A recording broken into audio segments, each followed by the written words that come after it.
kukubwira urumva Shafiki ndikumva mfite pre-contract ya Kiyovu ya next season nzajya kuba coach muri Kiyovu subizi ko nari ngiye no kugutwara muri Muhazi sasa ntago najya gutoza muri Kiyovu yaragiye deuxième division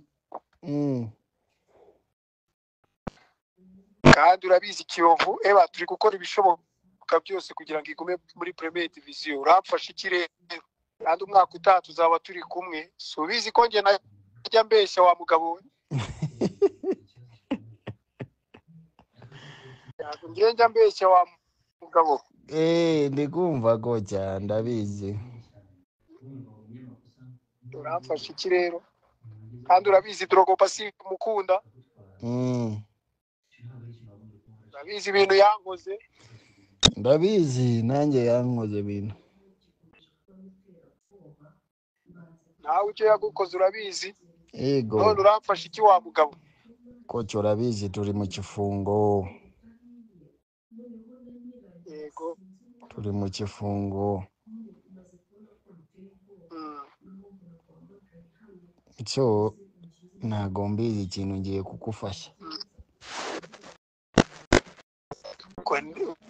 ko ebana sinzi ikintu wamfasha ndashaka kuvugana nawe navugana na Shaurini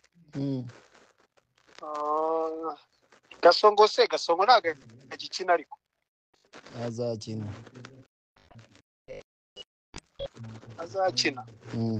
Gasongo we ni inshuti yanjye we ndamwizeye 100%. ubwo rero sinzi ikintu ufasha wa mugabo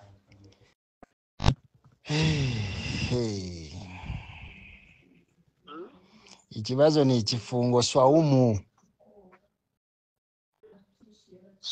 none ubwo nkora iki nago byemewe muri Swaumu ntago byemewe muri Swaumu none ubwo ndakora iki rero ngaho ngira inama icyo ndi bukora maybe vugana na abungabo na Gasongo na Shauri ego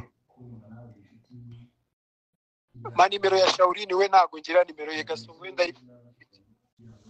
ngiye kukuyishyira hano kuri nkwereze numira kuri WhatsApp okay